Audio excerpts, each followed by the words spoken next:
Alright, I've torn myself away from the DMC5 demo long enough to make part 2. Let's fucking do this. So, when we last left off, we covered the base game with Nero and Dante and introduced their gameplay mechanics, but the special edition has far more in store beyond a visually improved DMC4. Like I said in part 1, there are 3 additional characters for you to play through the game as: Virgil, Trish, and Lady, each of them playing differently than the other. There isn't much in the way of new story. This is all mostly non-canon, or in the case of Virgil, quasi-canon, for reasons I addressed in part 1.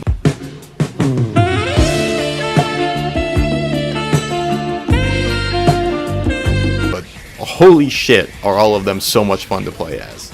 Starting with Virgil, like Dante, if you played his mode in DMC3, you have some idea of how he works. He has 3 melee weapons available: Yamato, Force Edge, and Beowulf.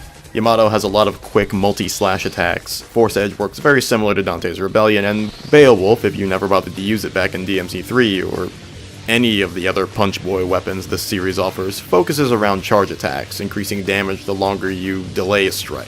He also has his summon swords as a stand-in for the usual guns, plus more, as they can not only charge, but also act as a localized round trip, as well as target specific enemies with virtually undodgeable attacks from above and around them. But perhaps most useful is their ability to teleport him to enemies while locked on to act as his Devilbringer stand-in, which is possibly the second biggest new addition. Like I said, with the exception of some new moves added for this game, he works pretty much exactly like he did in DMC3. The biggest change is a new meter unique to Virgil, the concentration meter. This thing is really neat because the way you build it is basically as role-playing as Virgil. That is, you fight in the way Virgil would fight, teleporting instead of running. In combat, running and traversal is fine. Not getting hit, not dropping combos or missing swings, stuff like that. And when the meter fills up, you can do some slick-ass bullshit like this.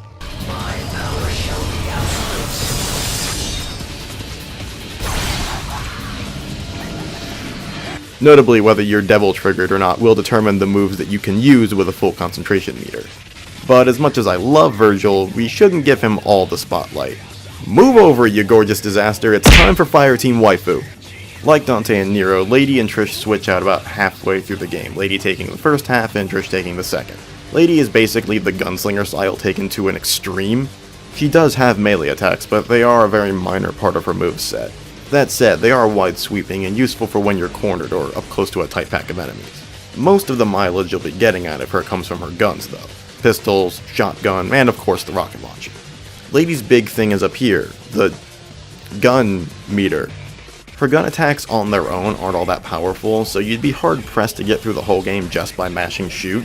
Instead, her whole playstyle revolves around charging her shots, and that's what the gun meter helps you keep track of. Each time the meter hits full, you gain a pip. Upon fully upgrading with your Proud Souls, which if you've played as Nero and Dante already, you have plenty of your Proud Souls crossover, you'll be able to charge for 3 pips. The pistols are balanced weapons with good range, decent damage for their rate of fire, and give you great mobility when you're charging shots, even when locked on. They also allow you to launch enemies and juggle them effectively. The shotgun is, of course, best used up close. It can also charge its shots, but unlike the pistol, which can only fire 1 charged shot, and the Kalina and, which we'll get to in a second, which renders you immobile while you charge, the shotgun both allows you to run while you charge and offers multiple charged shots. I've gotten off a max of 5 on pip 1 and 10 on pip 3. And they absolutely shred anything in front of you. The only drawback is that its damage drops off at range. Its other moves beyond the charges feature Dante's Fireworks and an equivalent of Stinger to help you close distance. And finally there's Kalina Ann, the I want everything in the room to die weapon. Kalina Ann is a big risk-reward tool. It deals by far the most damage of Lady's 3 weapons, but is predictably slow to fire and renders you completely immobile while you charge. And when I say immobile, I don't just mean can't move, I mean can't rotate. If your target moves too far off to the side from where they were when you started charging, you're gonna whiff. A lot. That said, if you do land the hit, your style skyrockets. I'm talking like from D to A in one shot, and that only goes up the more enemies you manage to hit. On top of charging, it also has a massive AoE rocket swarm and homing missile attack. These two render you totally stationary, so don't try to do this if you're surrounded up close. Kalina Ann also offers an approximation of the Devilbringer, shooting at a bayonet to hook enemies. However, since she's most effective, at least at a moderate distance between her and her enemies, it doesn't pull them towards you, but rather whips them up and slams them down, giving her an effective counter to enemies like the Mephistos and the Land Sharks. enemies that play pretty specifically into Nero's strengths. The slam also stuns them for a second, giving you a chance to get some charge time in. Finally, in place of a Devil Trigger, Lady has a meter that functions the same way, but instead of a transformation, you can unleash a screen-wide super that deals ridiculous damage. Then, come Mission 12, you're able to play as Trish. She's pretty much the opposite of Lady. Instead of focusing on ranged combat, she excels at getting right in the enemy's face. Specifically, she's good at attacking multiple enemies at once. You'll notice she has Sparta slung over her back, so you'd be forgiven for assuming she'd work similar to, say, Dante. And in the sense that she occupies his spot in the flow of the game, sort of, but she has her own stuff going on. In fact, Sparta is more of a support weapon than anything, on the same level as her pistols. It has its own limited combos to be sure, and it's a great air combat option, but what you really want to be doing is using its round-trip capabilities. Not only does it keep enemies in place and keep your style going up, a good portion of Trish's moveset is totally dependent on Sparta being out there already chopping enemies up, and are totally inaccessible if not active. Once it's out there though, she's...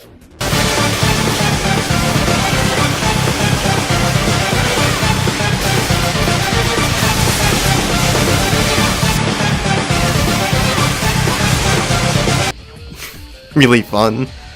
If you end up tossing it to the wrong spot though, or if your target dies before the round trip ends, you can tap circle to instantly recall Sparta back. She also has her own Devil Trigger, which isn't too crazy. She just starts glowing with lightning all around her, as if she wasn't already dangerous enough. Maybe not all the characters will fit your preferences, but you're bound to find at least one that you really enjoy playing as. Now that we've discussed all the characters, let's move on to 2, 3, 4.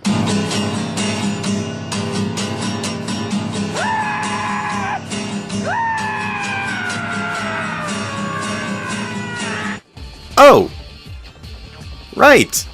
Okay, look, the way that I personally would describe Legendary Dark Knight is, if you think of Dante Must Die as this snarky guy on a forum yelling at you to get good, and Heaven or Hell / Hell and Hell difficulty as someone who is so thoroughly tired of the regular game that they've invented arbitrary challenges just to keep themselves entertained, then Legendary Dark Knight is Crazy Man Rick James breaking into your house and shitting all over your couch. It's not the hardest difficulty, but it is fucking insane. Buy another one, you rich motherfucker!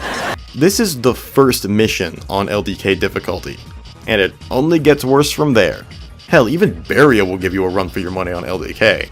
It'll certainly kick your ass at some point, but it can be fun just to see how fucking insane every battle gets, and what enemies the game will throw at you. In the end though, this is ideally something you'd play after investing lots of time getting very good at the game, and is definitely not meant for new or really even intermediate players. And finally, our old friend Bloody Palace, which, if there was ever a game to play this mode, it would be this one. With the sheer amount of combat variation both within and between characters, DMC4SE's Bloody Palace is the place to test out your DMC chops. You start out all the way at the bottom until you reach the top of the mountain where, of course, you have to face off against Dante, and hoo boy! Coming at him just shows you how actually terrifying this stinky old man is when you're standing on the business end of Rebellion. This is streamer Wooly Versus, a much better DMC player than I am, and he's pushed to the limit going up against Dante, and this was after a few dramatic close calls already. DMC4SE's Bloody Palace is some serious shit. All of this would most definitely keep you busy way past beating the story, though with DMC5 right around the corner I can understand not being too focused on this game much longer. But I do hope that after the hype train has slowed down a bit, you can find some time to come back here and play around with everything DMC4SE has to offer. Everything about it was just such a pleasant surprise when it came out, there having been a pretty big drought of DMC games ever since...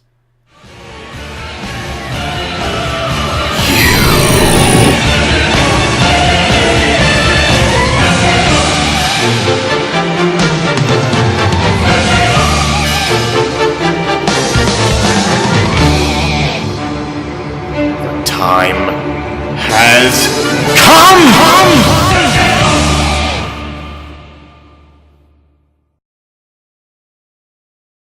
We did it, everybody! We covered all the games that mattered! We can go home!